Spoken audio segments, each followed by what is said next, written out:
Podcast. Hello, all, and welcome to the Movie Bears Podcast. I'm Bradley Harris, and along with my fellow Husky Harry, huggable homos and friends, we review films, either current or classic, on this show. And this week, we've got two films very solidly from the current category up for you. First off, we've got, well, actually, let me just say this. See if you can figure it out. The title for this episode is The Boner Temple. And that comes from two movies being mashed together that we're going to review. The first one, as you've probably surmised, is 28 Years Later, The Bone Temple. The second movie is Pillion, which has, a plentiful supply of boner-inducing material, maybe. So Boner Temple seemed pretty fitting. That's what we're going with. But we're going to review both films on this week's episode. If you've only seen one, if you've seen both, if you haven't seen any, rest assured, we're going to talk about the movies spoiler-free for a little bit, and then we'll give you a fair warning before we get into spoilers. So if you're like, oh, I've heard about this Pillion thing, what is it about? Feel free to hang out with us. We will not spoil you, we promise. And by we, of course, I mean myself and my wonderful co-hosts. So let me introduce you to them so we can get this show on the road. Jim Pugliafico is here in the digital studio with us. And, by that, I mean like 8 feet down the hall. How are you, babe? I'm doing fine.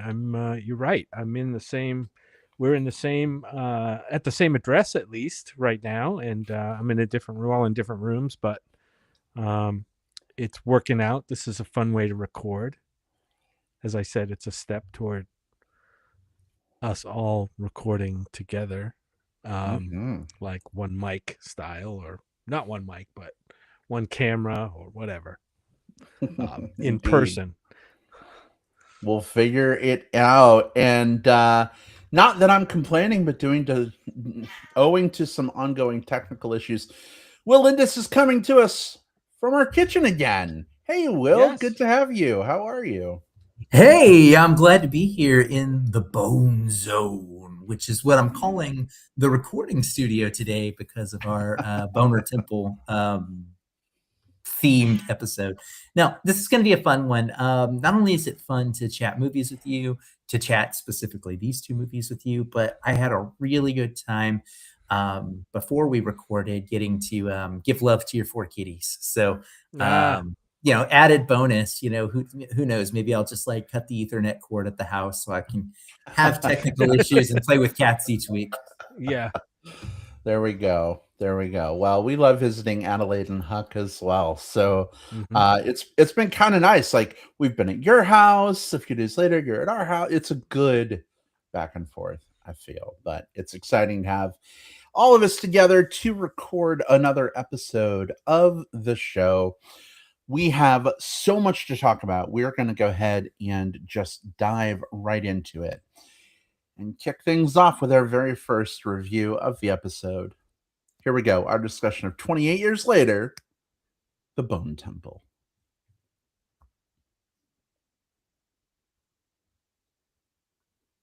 All right, Will, if you don't mind, set this one up for us. What the heck is this whole Bone Temple thing all about? And give us your spoiler-free, of course, initially, thoughts on the film.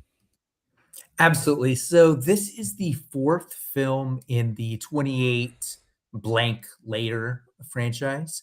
Originally, of course, the Danny Boyle 28 days later, then 28 weeks later. And then recently we had both 28 years later and then the direct, like a couple of days after that one, 28 years later, The Bone Temple. So while all of these are connected, sort of telling the same story, this is the most direct sequel to the previous one that came out right before it. The story behind this one, at the end of 28 years later, we had Spike, kind of a young boy played by Alfie Williams, who had lived most of his life in this sort of secluded protected village on the UK island, which had been sort of quarantined and isolated off because of zombies. He had gone off on his own and found himself at the mercy of the Jimmies, a group of blonde-haired miscreants who were themed after British performer Jimmy Savile. Here we continue immediately after that with him being brought into this group and not necessarily comfortable or liking their more violent ways, but sort of having to deal with them to survive. Meanwhile, Ralph Fiennes' character from the previous film, Dr. Kelson, returns, as does Samson, the alpha who we met in the last one. And there's a story of the two of them sort of connecting despite one being a rage zombie and one not. And then, of course, those stories recollide with one another here. I had a lot of fun with this film, just like I did with the previous film as well. So we have director Nia DaCosta here. She gave us 2021's Candyman. And of course, this is written by Alex Garland, who gave us Ex Machina, Annihilation, Civil War, Men, several really solid scripts. What I loved so much about this film is, you can watch it from the standpoint of there's some cool zombie sequences, but there's also some very cool, like, humanistic sequences. This is a story that allegorically is about Brexit and isolationism and how that can lead to the rise of fascism, which, if you look around, story checks out. But there's also sort of a story of empathy and hope despite that, we can find ways of connecting and hopefully overcoming through that by bridging some of that isolationism. I also love the themes of science and humanity sort of intertwining with one another and maybe being a counterbalance to religious fanaticism. There's a lot of cool shit here, including one of the best musical sequences that I've seen put to film in a while. I loved 28 Years Later. It was one of the best horror films of last year, and I love 28 Years Later, The Bone Temple. It's going to probably be one of the best horror films of this year. Very cool. All right. Well, Will, thanks so much for setting that one up for us. Definitely appreciate the explanation of the two films bridging, especially because previously they've been, demarcated by large periods of time. Oh, This one's more of a direct sequel. Babe, how about for you? How did this one hit? Was this as good as 28 Years Later, or did it maybe even surpass it? That's a loaded question, and I'll try to answer it.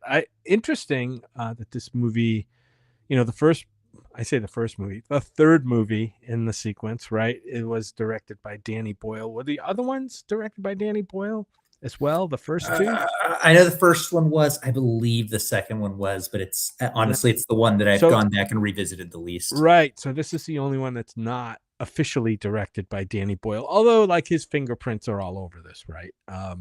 He's still executive producer. Yeah, executive produced, written by Alex Garland, who was awesome. He wrote the movie previous to this, 28 Years Later.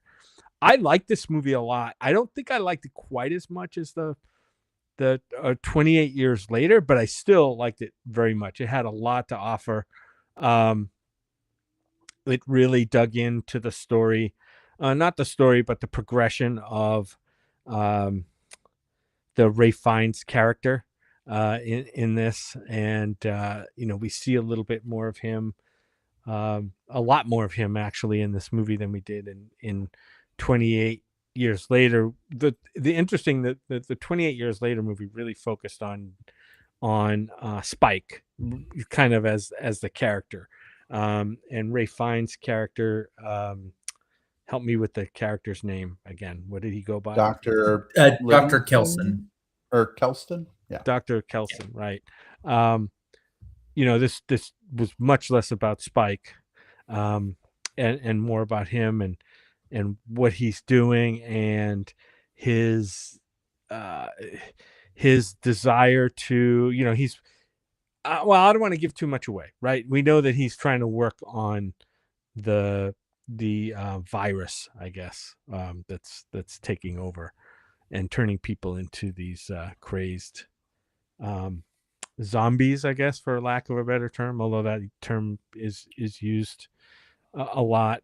Yeah, I like this one. I loved the it's an interesting mashup of music. You have Duran Duran and is it spoilery to say the other one? Yeah, maybe we hold Hold off. Yeah. off on the other one. That's why I Yeah. just said Yeah. good Yeah. musical sequence. But Yeah. Duran Duran, to have Dr. Kelson like walking around humming her name is Rio and, hungry like the wolf, was kind of humorous to see. Definitely dark comedy there. This is a really dark film, though. I mean, this world is, this is a post-apocalyptic world. We don't know all that much about the rest of the world, what's going on. We do get there's some scenes, I'll just say, late in the film that really surprised the hell out of me, and we can talk about those in spoilers more. I really liked those. There is one musical scene in this film that really stands out, both cinematically and dramatically and thematically. It works really well. Will, I think you mentioned it, probably the best needle drop we've gotten this year. Certainly, I know it's a young year, but we'll have to see if there's any that top it. But yeah, I liked it. I liked 28 years later, the Bone Temple. All right. Well, thank you for sharing your thoughts as well, babe. Yeah, I don't know that I have a lot more to add, so I might bank some time for the spoiler section. But I really liked this movie a lot as well. I actually think I liked it better than 28 Years Later, and part of the reason for that is, Spike's journey in the last movie. It's fine, whatever. But I found myself a lot more interested in the Dr. Kelson character and Samson as well.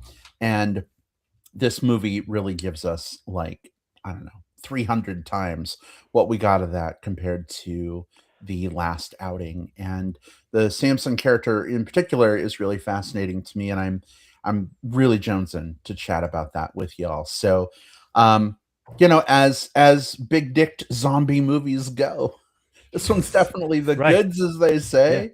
It's a genre There's now. there's a reason this episode's called The Boner Temple. And that's part of it. In any event, definitely great movie. If you're looking for something to see in theaters right now while you're waiting for Scream 7 to come out and you want your fix, I feel like this is a really good outing to do that with. So any other spoiler-free thoughts, or are we good just to jump in, rip that Band-Aid off? Nah, Yeah, let's get into it. y'all hit it. The music, the acting, it's all solid. Let's move in. Cool. Well, coat yourselves in iodine because we are ripping the Band-Aid off. We don't want you to get infected. Here we go. Spoilers for 28 years. 28 years later, the Bone Temple are incoming. I say incoming because I'm going to awkwardly ramble for about 30 seconds to give people who are listening through the magic of digital tape delay time to hit pause or skip ahead using the time index to our Pillion discussion if they want to avoid spoilers. If you're listening live, you've got about 17 minutes before we make that jump to the next film. So if you want to put us on mute, go make a sandwich, do whatever you need to. Feel free. Done rambling. Spoilers are here. They are happening. Where do y'all want to begin? You mentioned Samson, and I think we should talk about Samson, but I'd like to talk about it first through kind of the lens of the director on this, right? Because I think that is one of the reasons why, gun to my head, if I had to choose between this and the previous film, which I loved both of, Bone Temple was my favorite of the two. And it's, I think, because there was a little bit more empathy shown, not just to the Spike character, who we of course have empathy for in both films, but also to the Samson character. And while I think some of that is part of the script, very obviously, I think part of it is also in how that script is allowed to breathe and be seen on stage. We're not necessarily seeing him always as a monster. We're seeing through different camera angles, through different shots, through the way even kind of the makeup is sort of like diminished at times, and the kind of the look in the actor's eyes. I think Nia DaCosta does a fantastic job here, like she did with Candyman, of finding kind of empathy within the monstrosity of it all. And I really wanted to call that out and then maybe talk a little bit about the Samson character himself. Yeah, I agree, and that's part of where I'm coming from. What I mentioned before the jump is, Dr. Kelson in this film kind of makes the discovery that antidepressants and bipolar medication or whatever help like cull the rage in these rage monsters and potentially provide a path back towards some kind of sanity, even if temporary. Part of the medicine and morphine or whatever, right? He's used to shooting Samson with these morphine darts to like get him high and not be a threat, but he starts realizing that something more is happening, and we see more of Samson's humanity returning. There's a really cool sequence where he goes back to the train or the bus or whatever it was that he was on, and he has a memory of like being a kid on this train and being asked for a ticket. I don't know when the last time I saw a zombie having a flashback to their childhood in a movie was, and so I really appreciate that. It takes something. Jim, you were like, another zombie movie, right? We know there's so many of them. There's so many zombie TV things. Walking Dead has been a thing for the last 20 fucking years. I tuned out of Walking Dead a long time ago. I don't know if they've got zombies finding their humanity again, but I appreciate that this film was not just another zombie movie. And I believe there's a third one that's coming. And I'm really curious, like, is Samson going to make the transition back to being fully human by the end of that? Is this third movie going to introduce like a worldwide cure, a regional cure, just a cure for Samson? I don't know. But my question is, has Samson been the main character all along? Maybe. And yeah, I'm glad we have a third movie coming. It seems like there was, throughout the course of this movie, Dr. Kelson was making a breakthrough. And he sowed the seeds of, some kind of, I don't want to call it a cure because we don't know how it's going to go, right? He said he only had so much in this movie. He only had so much morphine left, so many doses of morphine, and then that was it. That he scoured everywhere. But, who knows what else could be done once somebody else figures out that, my guess is that, Dr. Kelson probably left some kind of notes or, knowledge base about these experiments on Samson that the rest of humanity can maybe pick up with and, carry into the next movie. You mentioned, what was the zombie show we talked? The Walking Dead, right? They always dangle that carrot of like, are these zombies going to be cured? Is there like any reversal of the virus or whatever is turning them? And as far as I know, at least as far as we watched it, never got there. It was just all a big, it never evolved to that point. I don't think the show was interested in that angle. This movie definitely is interested in that angle, and I think that makes it interesting to me. Yeah, and it's just like with any type of zombie show, for me, it's less a matter of what they do, and it's more a matter of how they do it, right? And I think that's what I like so much about this. This film could have gone a billion different directions, but if it had the same kind of empathy, the same heart, the same kind of understanding and just like pure ass conviction to do what it wants to do as it had here, I'm along for the ride, right? And that's, I think, what it did best. The problem I ran into, of course, with Walking Dead is not only was it an adaptation of the comic series, which I think had a firmer plant in kind of the story, but also it changed showrunners after the first season. So it changed her. So there was a lot of mess that happened. Yeah. Will, to your point about Dr. Kelson leaving notes behind, and Jim, to your point about him having scoured and all the morphine, at least in the area, being used up, morphine comes from poppies and opium, right? So I don't think the world is out of poppies. We've seen plenty of vegetation and flowers and stuff growing. Sure. So, if Dr. Kelson was like, hey, we need to make more morphine and it comes from poppies, and here's how you do it. I don't know. Maybe Yeah, I can maybe envision there's a a scene. path to, Yeah, I can envision a scene of Samson, his big dick swinging, running through a field of poppies, just like in the Wizard of Oz, right? And they, poppies. they, Yeah. he falls and he has more dreams about his childhood, whatever. Yeah. That's, if he's out there slanging salami in the fields, that's fine. Look, like, and ultimately with this third film, which, kind of from what I've been hearing, it looks like they're going to kind of go into, they've already finished pre-production. It looks like they're getting the go ahead for production kind of over the summer.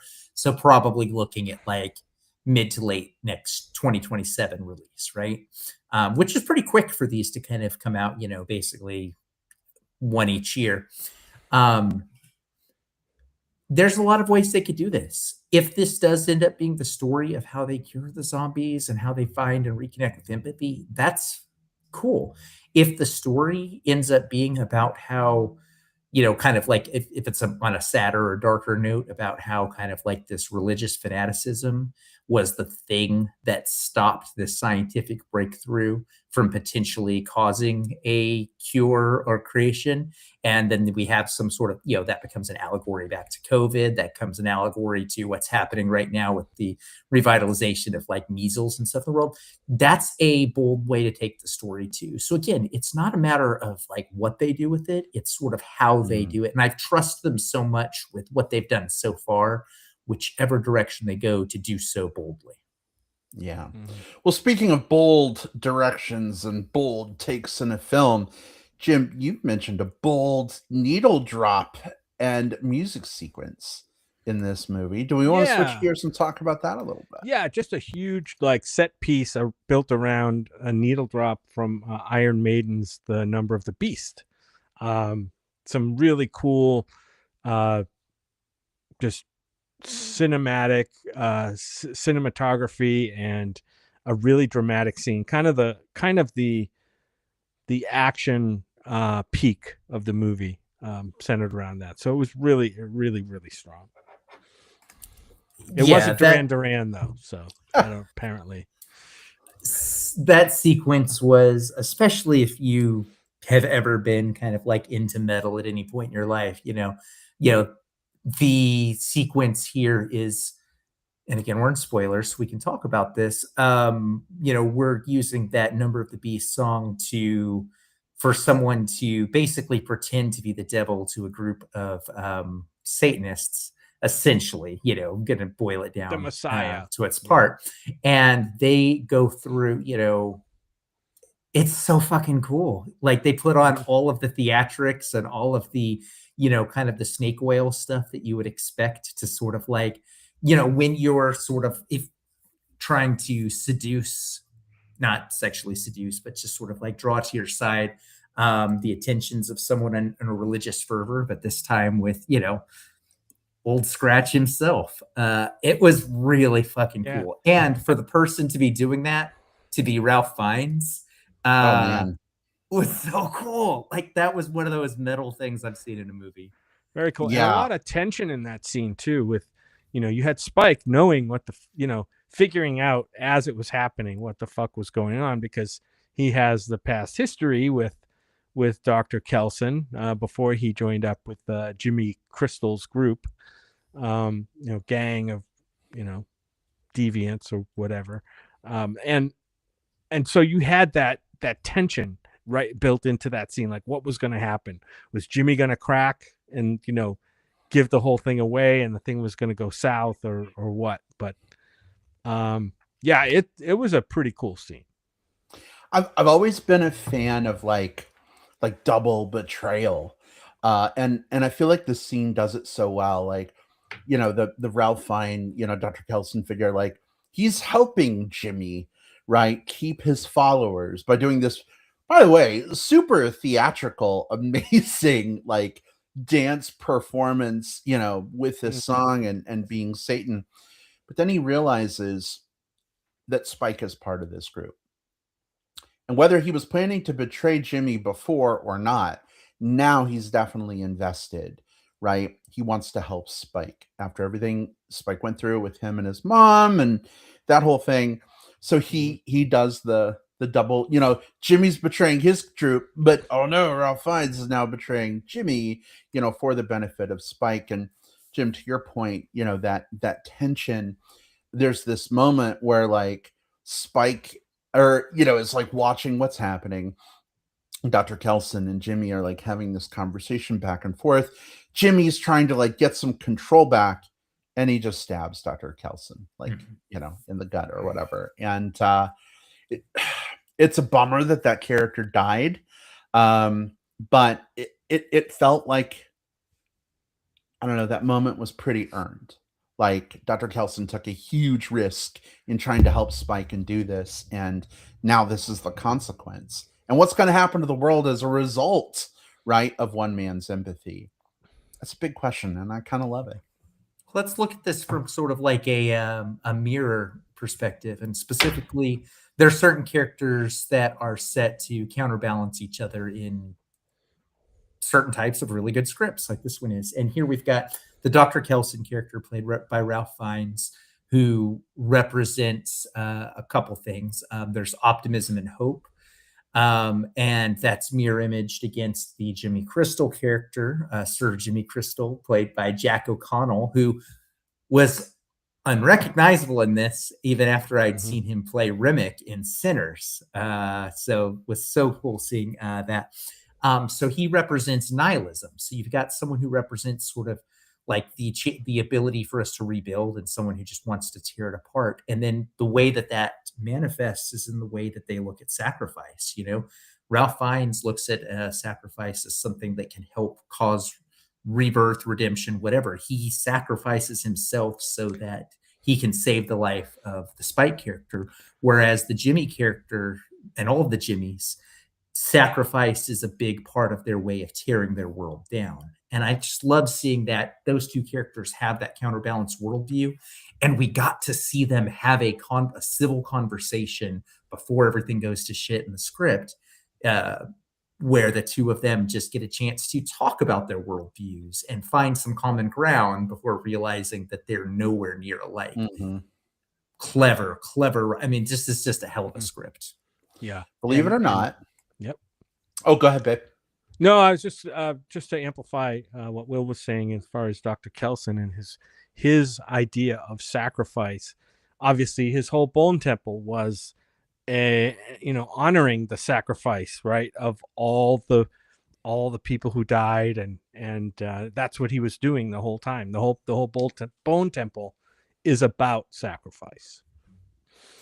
Yeah, for sure. A powerful place. And, we were talking about Dr. Kelson's like empathy. Will, that conversation that you mentioned, like before, the whole big number takes place, it easily could have gone the other way. Like Jimmy could have just like rolled up and killed him if he said the wrong thing or whatever. But I think that empathy piece is why Jimmy like felt weirdly connected to him and like was opening up to him. And it made me think of the Superman movie from this year, that whole like kindness is the new punk rock. Like Dr. Kelson could have tried to like shoot him with a morphine arrow or take him down, or instead he just talked to him and was a human with him. And yeah, ultimately it led to his death, but it also led to Spike surviving, with one of the betrayer Jimmys. And because of that, it seems like we're maybe on a collision course with Cillian Murphy's character. We can't get away without talking about that last scene in this movie. So what do y'all think? Like, is the third movie going to be like the epic team up of the four of them? I think so. I think we're going to see, Spike and Jimmy Inc. Erin Kellyman, who is also really good in here. We saw her in Solo and The Green Knight before this. She's one of those people all through the movie. I kept going, and it was hard because of the blonde wig, right? Who is she? So I kept going like, where do I know her from? And then with Cillian Murphy and the daughter character.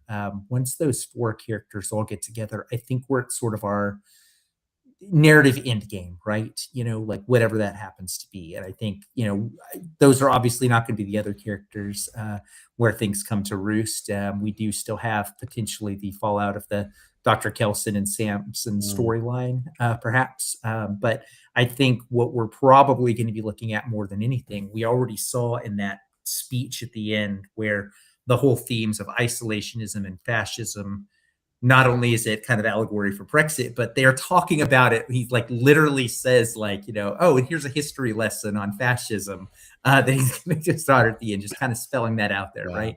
So I almost wonder if sort of what the end game of this story is going to be about finding a way of kind of reconnecting, whether it be with the mainland, reconnecting with other people there on the island, whatever that is. I feel like the way that you solve the problem of the world has to be through connection. And that's what I'm looking forward to seeing, is how that plays out. Well, speaking of solving the problems of the world, this movie, by bringing Cillian Murphy back in, solved a problem on Reddit. There was a huge debate in the last movie if one of the really skinny rage zombies was Cillian Murphy's character from the first film. Really? And I guess it clears it up. It was not. So. There's a super skinny one who kind of appears in one of the fields, and he was in like the trailers for the first 28 years later quite a bit. The one who pops up out of the wheat field? Yeah, and so you only get to see him kind of briefly in the trailers. So there was a lot of like, oh, is that Cillian Murphy? Is that it? Once you kind of watched it, you like, and he wasn't credited. It was kind of like, okay, filmmakers had going into it, you didn't know. The filmmakers had a much better idea where that story was going, which is, I love that it's coming back around to this character, and I'm so interested in knowing like what the fuck's happened with them the last 27 and a half years, right? Because we haven't seen them since 28 weeks later or something like that. Correct. And obviously they've been somehow surviving in this place somehow. We haven't seen them in like 26 years. We don't know. We don't know. Yeah. And that's going to be fascinating. And then of course, like you mentioned, babe, there's the folks on the island. Yeah. Yep. That are protected by the tides and stuff. So yeah, there's a lot to be excited about.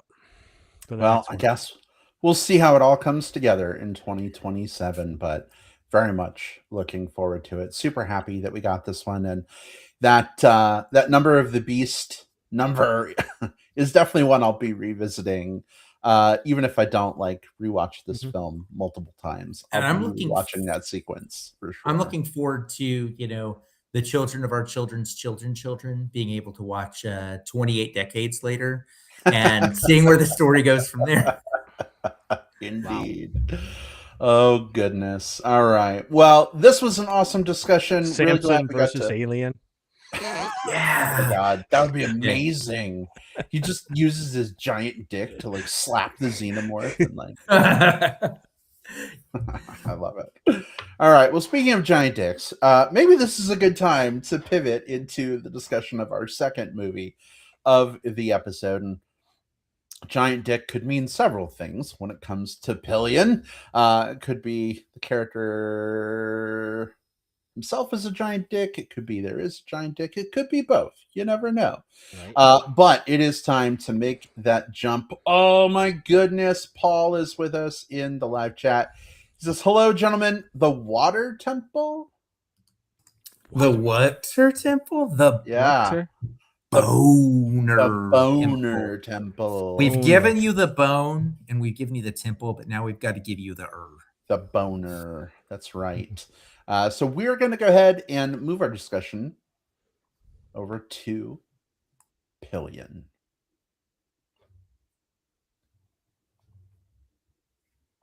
All right. So we're going to talk about Pillion spoiler-free for a little while. And as a reminder, we'll give you a fair warning before we open up that can of spoilers. So if you haven't seen it yet, you can step away as you desire. Jim, I know you're going to set this one up for us. I just wanted to call one thing out real quick. Do y'all know what a pillion is? Yes. Because we looked it up. We did look it up. That's right. So most people may not know what that is. So Jim, if you want to maybe talk a little bit about that in your setup, that may be Pillion helpful is a too. word I think derived from Latin and then obviously and then modified in the Gaelic or Scottish language to mean like the second seat or second rider on a motorcycle. That basically is what it is. It's the second position on the motorcycle. I'm sorry, you had me at Gaelic. Gaelic. Yeah. There you go. That's in fitting with the theme. I thought it was French, but it's not. It's apparently it originates from Latin, and then through Gaelic terms came around to Pillion. Yeah. Interesting. All right. Well, do us a favor. Set this movie up now that we know what the name means. Yeah. So we have here a movie where Harry Melling plays a shy, and Harry Melling from Harry Potter, right? I forget what character He was You guys- Dudley. Duddykins. Right? Yeah. And we've seen him in other things too. I saw him in an episode of, I think, The Black Mirror, which was really good. One of the better episodes there. He's a really fine Queen's Gambit for several episodes. That's right. He was in Queen's Gambit. So he's around and he's doing some really good work. He plays a shy gay man, young gay man who is kind of in his shell, and then he meets this enigmatic biker dude, played by Alexander Skarsgård, and together they form a relationship. And we'll talk. This whole movie is about that relationship, and it's not a relationship you see portrayed in film a lot, although it is out there. And we'll talk about all of it. But I think this movie, I really enjoyed it because for two reasons. I thought it was, first of all, well done, well acted, thought-provoking film. Also, I can imagine seeing straight people's heads explode when in some of these with some of these scenes and situations, and the way the characters interact in this relationship. And is it spoilery to say what kind of relationship it is? No, I don't think so. No, that's on the tin. It's a BDSM, sub-dom gay relationship. Very explicit film. It shows a lot. And for that, I salute it with, whatever I can salute with. And I'm sure you did, Jim. I'm sure you did. Oh boy. No, I just like the matter of factness that this movie puts itself out there, right? Puts this relationship out there on the screen, doesn't really pull punches, and gets into a lot of aspects of these relationships that people don't often think about. Some of them are aspects of a relationship that you'd find in any relationship, right? And how they play out amidst a BDSM relationship is fascinating too. Yeah, this is a great film. If you could see it, I don't know if it's streaming yet.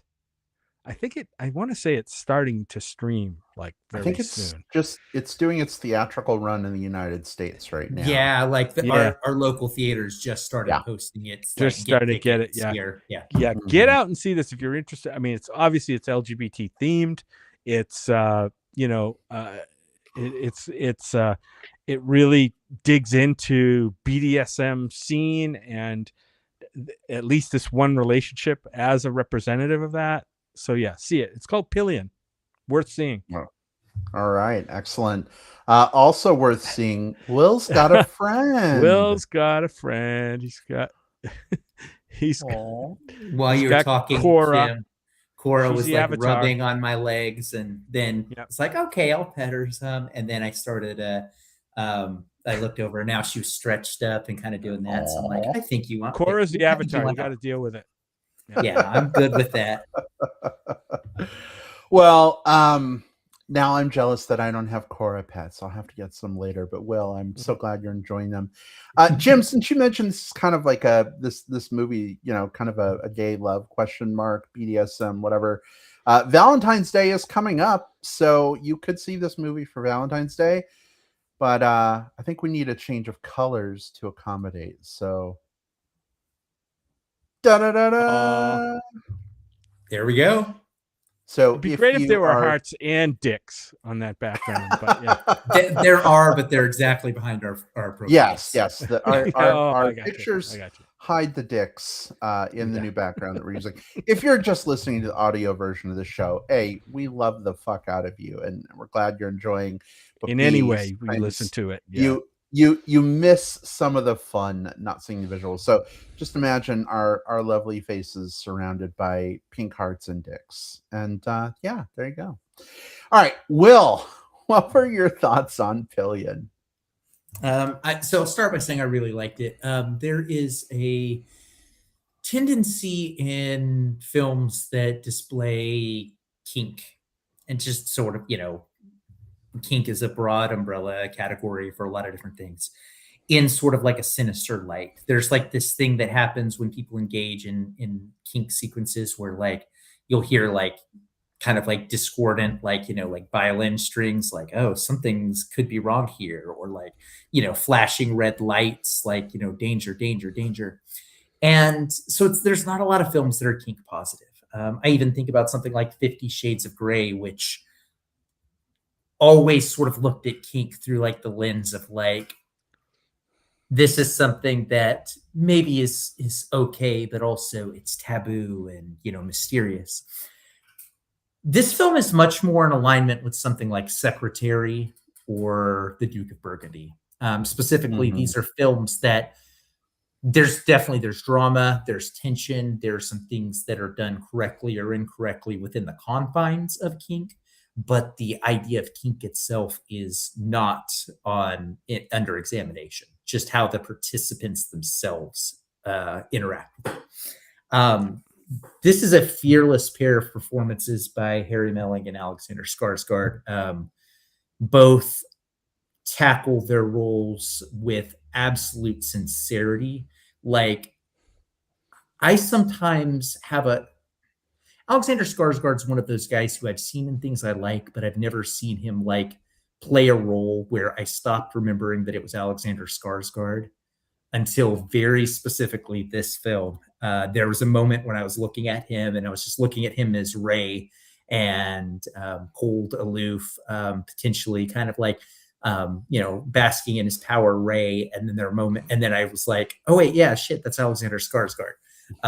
So I really enjoyed that. This is a debut director, Harry Lighton. I'm very interested in seeing more from him. There's certain sequences, and this I can talk about kind of openly because it's very in the trailer and it ties to the title. There are these sequences where you see the two of them riding on a motorcycle, with the Harry Melling character, Colin, sitting up in the pillion seat, in the back seat. And in those sequences, we're not seeing a motorcycle running down the street anymore. We are seeing kind of a still of touch of someone who's finding themselves and maybe finding out who they want to be through being in this specific seat in this sequence. I really enjoyed this. And I also enjoyed how, when we talk about some of the spoilers about how the actual relationship goes, I liked how it ended.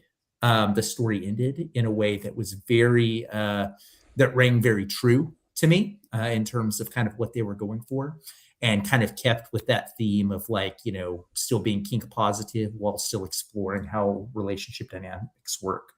Yeah, for a debut film, this was really solid. And yes, it's explicit, but in a weird way, despite there being just like, there's a lot of ass and dick and balls and cock cages and all sorts of stuff all over this film.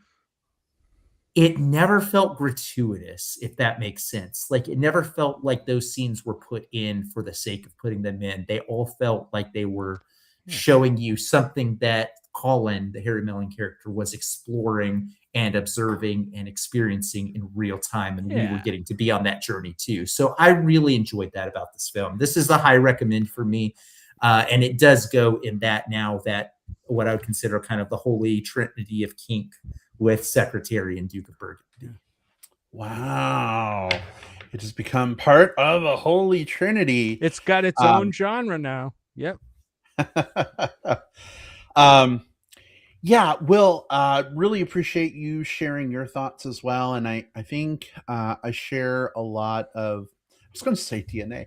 I share a lot of similarities in terms of what I liked and appreciated from this film with both of you. Again, going to bank some time for spoilers, but one thing I do want to call out, a lot of people have been watching this movie and kind of levying against it, like this is not a true representation of kink. It's a terrible movie. If you see this, like don't like think that's what kink is all about. And Will, you said it best. Kink is a huge umbrella. There's so much involved with kink. There's so many different flavors. There's probably more flavors of kink than there are flavors of ice cream. There is no one true movie, that is going to represent all of kink. But I think what this movie does well, especially someone who I'll just say it, I'm in the kink community.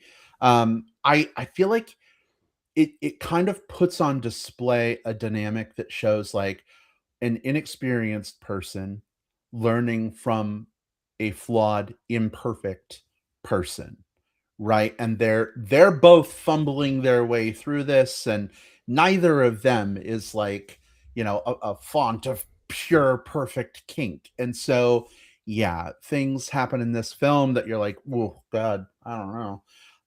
But watch it as like a snapshot of one flavor of kink, and remember there are other flavors too. So I really appreciated that the kink in this, yes, it was front and center, but in a lot of ways it was also kind of tertiary. Frontal and center. But it was also kind of tertiary to just the relationship story, right? Where 50 Shades of Grey was very much through the like lens of red heart pillows and paddles with little heart studs on them. This was very much like it's a kinky biker gang. Like it's on the tin, what you're getting. But I really appreciated seeing this dynamic and this relationship play out. Will, just as you mentioned, I like how it ended. I felt like it was very realistic. I feel like it's a thing that happens in lots of kink dynamics, but also just lots of relationships in general. Like whether you really love chocolate ice cream or you really love getting your ass beat till it's bruised, if the other person is not into that, right, are you ultimately compatible or not? And I think that's one of the questions that this film raises. So I'm excited to get into that discussion with y'all. Anything else we want to call out non-spoiler wise though before we open the discussion up further? There were also some fun needle drops in here. There was a fun moment which you wouldn't have expected necessarily from these characters, because you think kink bikers, and your brain, even if you know kind of how queer people in the kink community are, you sometimes don't immediately think that you're going to hear I think we're alone now as a needle drop, but we do, and it worked where it happens. So yeah. Indeed. All right. Well, then we're going to go ahead and move things over to spoiler territory. Again, awkward rambling to give you time to hit pause or skip ahead if you're listening on Apple Podcasts, Spotify, however you like to enjoy the show on digital tape delay. If you're listening live, this is really not a spoiler, but we're not going to be doing plugs this episode since we're reviewing two movies. So don't feel like you have to stick around for plugs. But if you haven't seen Pillion yet, this is definitely one that I think we maybe recommend you check out if, relationship movies are your thing, and, sexy, kinky movies are maybe your thing, or maybe you don't know it's your thing and you just want to explore and see. That's also totally relevant. This movie gives you a good opportunity to do that. Okay, enough rambling. Spoilers are officially fair game. Where are we starting on this one? Brad, we may not be doing plugs, but you're going to need to get yourself a butt plug. Oh, Not a request for Brad. Line from the movie. Just for anyone listening. Sammy W is with us. Hey, Sam, good to see you. Buy a plug. He says, "Buy a plug." That's right. And use it. If you're listening and you haven't seen the movie yet, I think it was in one of the trailers, but at one point the Alexander Skarsgård character tells the Harry Melling character, you need to buy a butt plug to like loosen up your ass so you can be fucked right. And that's what we're alluding to. So and on that note, I want to start kind of examining their relationship a little bit. I think I empathize more, with the Harry Melling character. It was hard for me to get on the wavelength of the Ray character because I don't know. He's very standoffish, right? Like to a real hard point. So it's hard I think, to see what he, how he's, other than being there for, what was Harry Melling character's name again? Colin. Yeah. Other than being a dom for Colin to learn how to be a sub, didn't seem to be much there that he was actually, I don't know. It felt like a one-way relationship, and I know you're going to talk about that and how that maybe is part of the whole dynamic here, and I get that. But like at the end, it felt like if I strip away all the kink stuff and sub dom stuff, it's like he ghosted him, right? It feels like I don't think you're incorrect at all, though. A complete ghosting of somebody, and is that only acceptable in this type of relationship? Is it never acceptable? What's the deal? You're not incorrect at all, though, Jim. I think the issue here is, so we've got two people that are in a relationship here. One person who clearly is trying to find themselves within the kink community that he sort of just discovered, but he hasn't learned what it is that he likes, how to communicate what he likes, how to stand up for himself within the confines of what he likes. Sure.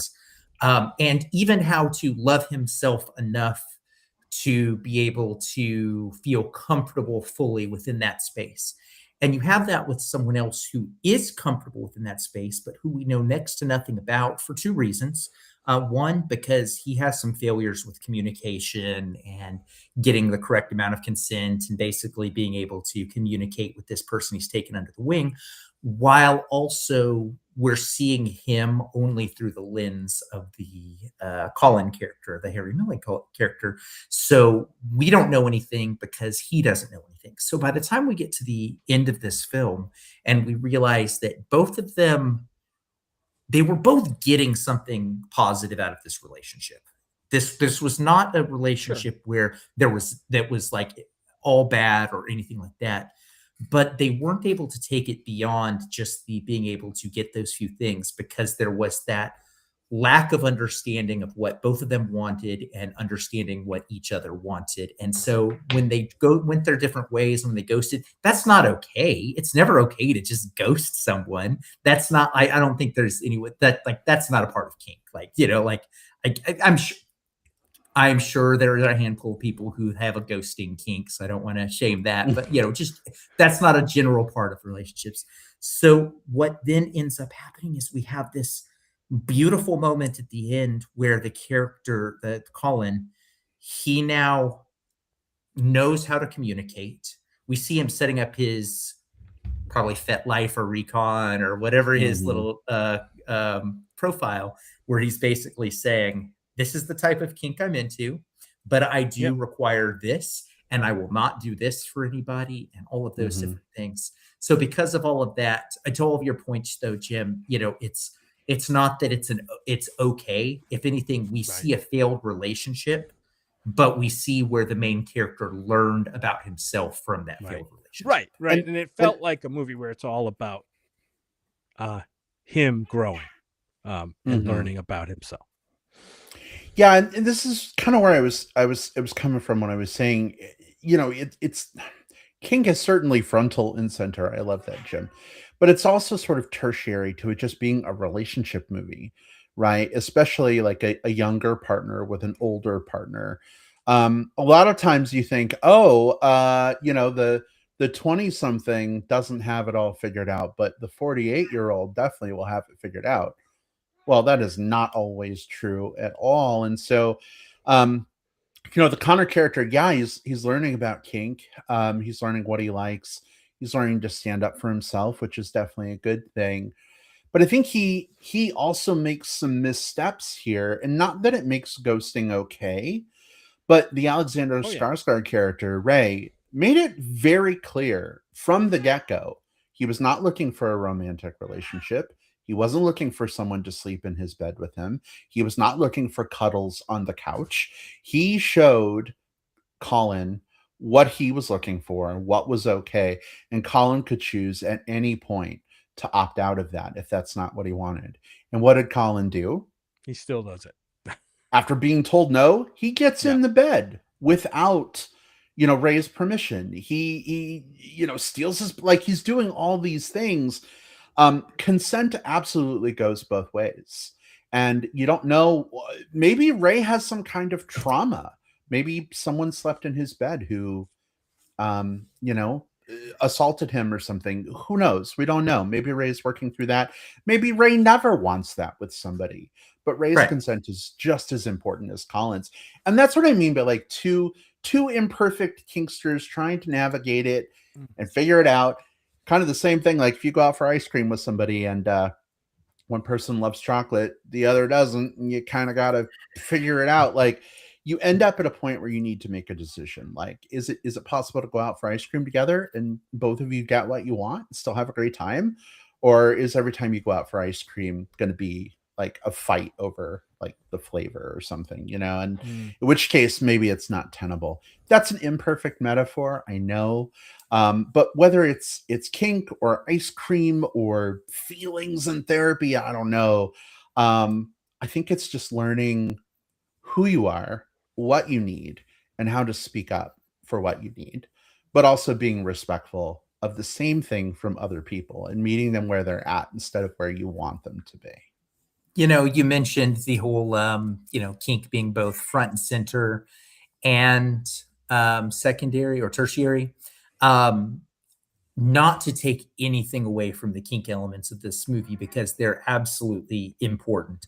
But you can see a world where this same type of story could play out if it was let's say, a straight sort of vanilla couple, and the core of the relationship differences, like one isn't giving the other one enough space to pursue hobbies, while another one isn't giving them enough space to explore time with friends, or just the types of things that we don't always communicate in our relationships and which can cause a wedge. And that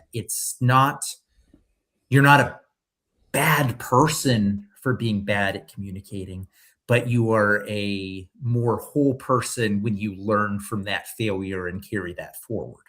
And I think, we've seen that relationship movie a billion times. And I think that nugget, that core, that element of what it is to make a strong kind of like growth from a relationship thing is exactly the same here. It's just got a different wrapper on it. And then that wrapper makes it fun and new and intriguing and something that's special and, we need to celebrate. But that core is still just as important. Yeah. One question I had for those who know probably more than me, or maybe have a sense more than me. There's a point in the movie where Ray starts to interact with other subs, and the Colin character feels on the outs. I think a little bit, right? A little bit put out, like, what the hell is Ray doing? I'm supposed to be taking care of him. I'm supposed to be doing this. Was that, you think, done intentionally by Ray to test and, kind of like a test for Colin to see if he could be the type of partner and sub partner that he wants, or was it just this is just the way he operates and Colin's got to deal with it? I don't know. The reason I don't know is because I think that's one of the failings of their relationship is they didn't, at least on screen, communicate kind of what their needs and goals and expectations were either before or after that sequence, right? Right. So I think that shows us sort of one of the issues there is they both wanted something very different out there in the woods, and they never got closure on that afterwards. And so it's just another one of those fracture points. Yeah, I think maybe there's another layer to it as well. Again, imperfect people doing imperfect things. Um, Colin wanted to celebrate his birthday, and totally get that. My birthday's coming up in like a week and a half. I want to celebrate my birthday. But again, like Ray was very clear and upfront, like he is not a touchy-feely, feelingsy, celebratory person. And what did Colin do? Oh, can you meet my parents? Oh, can we do a thing for my birthday? Oh, can we? Oh, can we? And it's like if that person isn't giving you what you want and need, maybe you shouldn't be with that person. You should seek that elsewhere. But Colin hammered it and hammered it and hammered it. So Ray was like, all right, we're going to do a thing for your birthday. Let's go out for your birthday. But then I think he, again, being imperfect, not great. I think he was probably sticking it to Colin a little bit by sticking it to the other sub, right? Like, okay, you wanted this thing. Here we are. Here you got it. But like, there's a consequence to it too. Yeah. And I don't know if Ray thought he was teaching Colin a lesson or, balancing the scales a little bit. But, Will, to your point about like straight relationship movies that don't have kink, how many times have we seen like someone in the relationship starts talking to some other hot person to make their partner jealous as a way to like punish them for, it's just in this case, the other guy's wearing a giant ass padlock and getting railed from behind, a little bit different, but same idea. Right. It hits the same kind of emotional nerve as it would, just, in a different style of relationship. I'm personally very interested in, so there is a book that this is based off of called Box Hill. Have not picked it up yet. I have. Oh, you have? Okay. I'm about halfway through it. Okay, we may have to do some like sort of book rotations because I've got Hamnet and then a couple other books and then Train Dreams all on deck for my upcoming like movie book adaptation thing. So at a certain point, we may have to book swap. Yeah. Well, and the full title of the book is important too. Box Hill: A Story of Low Self-Esteem. Like it's all about like the Colin character, like not only being new to relationships and kink, but not having good self-esteem, and how that plays a role too. And I think because the book, like we're inside Colin's head, we get a much better, I think, view of kind of where he's at and some things. Will, I'd be really curious what you think after you read it as well, because I think books are often better than movies that are based on the books, right? I think where the movie really gives us like the visceral visuals of things, the book gives us more of that like quiet, contemplative, like long, dark night of the soul aspect of things. So yeah. I hope it works its way into your rotation soon. I'd love to talk to you about it for sure. I'm sure it'll hit for me based on all of that. I mean, the low self-esteem thing I picked up from the film, right? Because that's what we saw. We got to see him, a lot of his desperation came from a point of he wanted these things and he didn't know how else to get them, so he flails. And that's what I do like about that ending so much, is that he ends up with a stronger sense of self-esteem and a stronger sense of worth and a stronger sense of knowing these things without abandoning kink. Like he still has found himself in this world, but now he knows how to speak up for himself and how to really communicate the things that he wants. I think that was such a cool way to do this, because they could have very easily just shown him going like, well, that was a weird thing for me, and him just like holding some dude's hand and they have a more traditional relationship at the end. That would have been fine. Some people go in and out of kink and that's totally okay. but this one got to, is not Yeah. here to demonize kink, and I like that. Yeah, Yes, oh, go ahead. babe. Good. Go ahead. I was just going to say to that point, the Ray character even tries at the end to be what Colin wants, right? They have a romantic date out and they do all the things, and the camera lingers on Ray's facial expression just changing as he's coming to this realization that even though he wants to be this for Colin, this is not who he is, and Right. he can't be that. And yeah, he ghosts, he bails. That's not cool. He should have had a conversation. But it made me really want to find out, like, what the fuck happened to Ray in his past that has shaped him to be the way that he is. Super Yeah, curious. Yeah. it's interesting. That's an interesting read. I can't wait to see the movie again, because I read it a little bit as, okay, Ray's going to give in because he does respect and he does have some kind of feeling for Colin, and he's going to give him this one last thing before he leaves. Like, it sounds like it's almost premeditated that he's ending it, but he's going to give him his one last thing because he cares about him enough to give him that, right? To give him that gift as before he just, hits the eject button. Well, it could be kind of a blend of both, because at this point he's feeling out something that's uncomfortable for him. Will it work? I don't know. Yeah. He does have some sort of real feelings, obviously, for Colin. They do have feelings for each other, but it's a different intensity of feelings and filtered differently. And they're both experiencing different things at the same time, and so they're not going to like mesh. That's what he figures out at that time. It's like he doesn't leave because he disdains Colin or anything like that. That wasn't an act of hatred. It was definitely an act of, like, I think to Brad's point, it's just sort of like, I can't do this. This isn't who I am. And I'm sure he doesn't think this next part consciously, but also part of that. And I don't know how to say that. Right. Yeah. So, and we have seen that before where, the idea of ghosting, or even just, even if you don't actively ghost someone, there are people who slowly end their relationships by just shutting down their ability to communicate. And it's just sort of a slow, lingering death. So in some ways, maybe this was a kindness as well, like to prevent the Colin character. The Colin character would have stayed with Ray probably for years and suffered if things had not ended where they had. So I think Ray did Colin a kindness there too.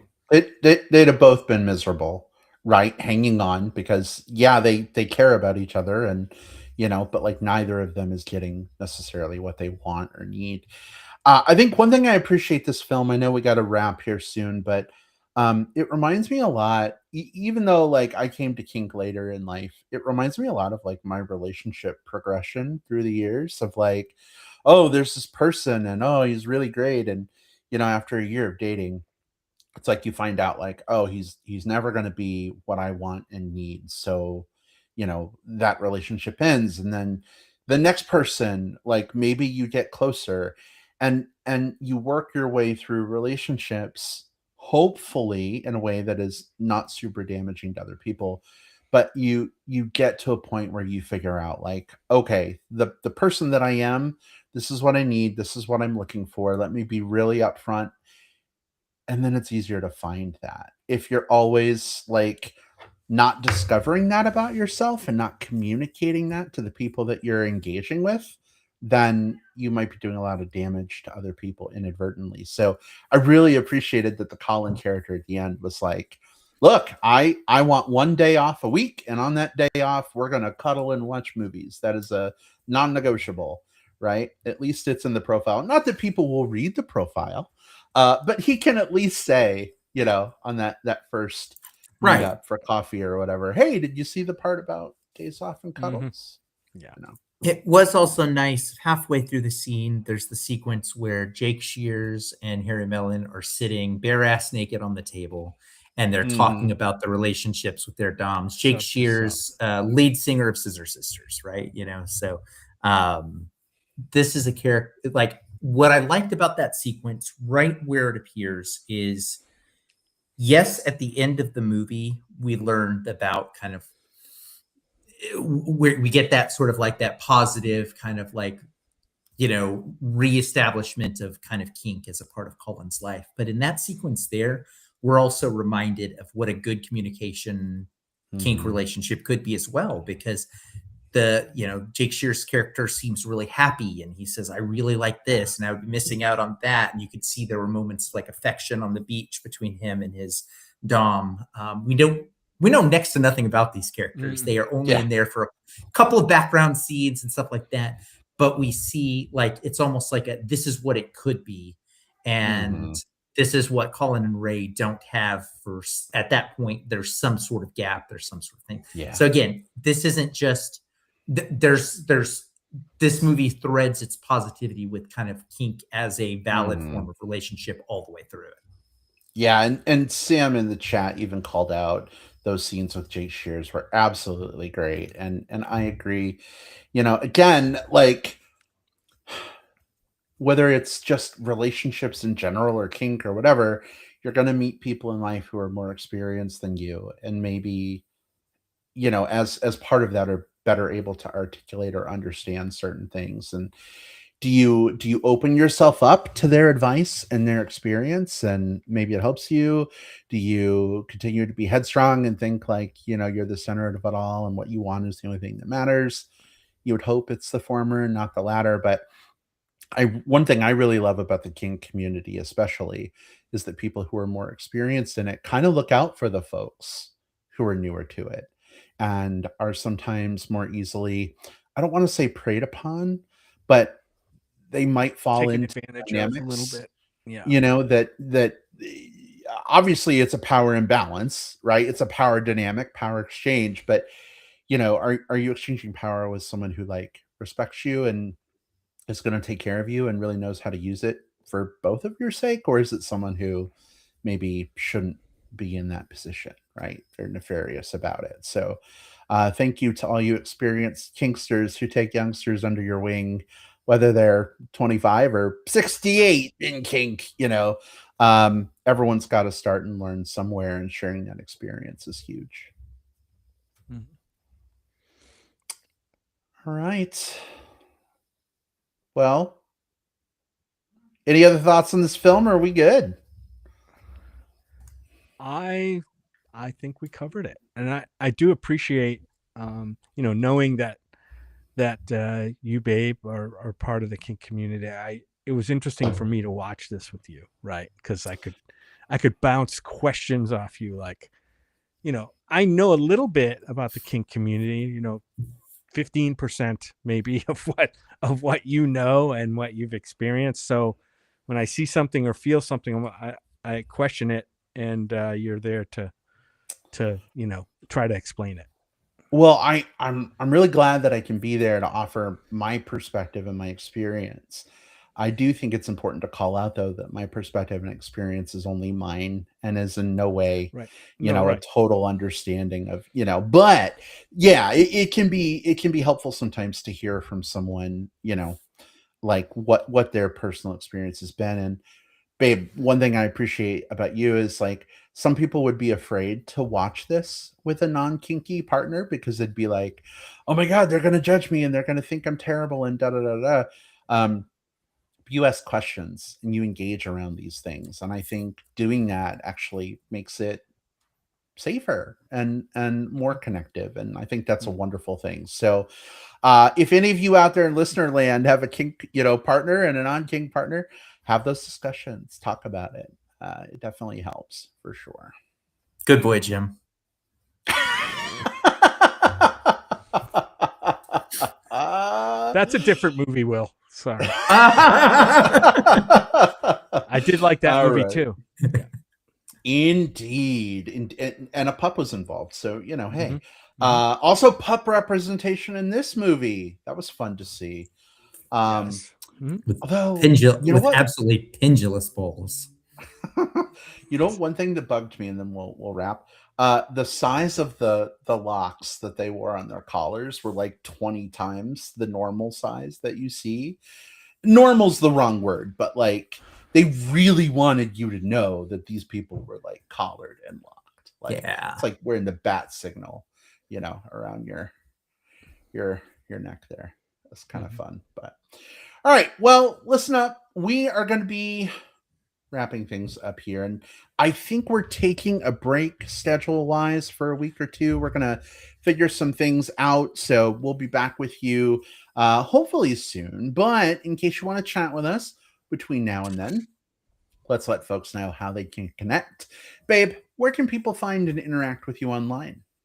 I rate and sometimes review the films that I watch on an app called Letterboxd. You should check it out. We mention it every show, but if you don't know about Letterboxd, check it out. On there, I am at JJP Out West, and then I also have Facebook, and on there I'm the real Jim Pugliafico, just Jim Pugliafico. The real Jim Pugliafico. Yeah. Jim, maybe you could be like a Letterboxd mentor to some young letterboxer out there who's just discovered the platform and is figuring out whether he prefers the diary or lists or I have a movie diary kink.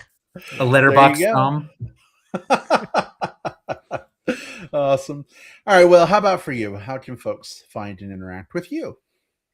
Yeah, there's two places. You can find me on Facebook. Just look for William Lindis. That's the general social site I use. And then Letterboxd as well. Lots of film reviews over there at the Movie Bear. Rock on. Well, folks, you can find me on Facebook. Just look for Bradley Harris. I feel like I'm using Facebook less and less as the months and years go by. But I'm still there for now. You can also find me and Will and Jim, because we're all on Letterboxd. But over there, I'm at iBradPro. Feel free to add me. Had several folks find and add me lately, and they're actually reading my reviews, and I'm like, wow, okay, that's cool. So now I feel like I got to up my game a little bit and maybe write a little more than I do. But that's a good thing. It sparks my creativity. In any event, this has been a blast. Will, Jim, I'm so glad we got to get together to talk about these two films. Time together in the Boner Temple is always a plus in my book. Since it's at our house, does that make our house the Boner Temple that we're all in? At least right now, maybe. I don't know. Why not? While we're here, sure. If any of you out there are like awesome wood or metal workers and want to make a Boner Temple sign for our house, we would buy it from you. The Boner Just Temple. FYI. We'll hang it over the garage. Or the front. You know how some people name their house like, whatever. Yeah. You could have a sign that your stormtrooper could hold. Oh my God, yes. Also, we should change the name of our Wi-Fi network to the Boner Temple. I wonder there you what go. Our neighbors would think. That'd be hilarious. All right, we're getting punchy. We're out of here. Goodbye, everybody. Yep. See you next time. Bye. Bye.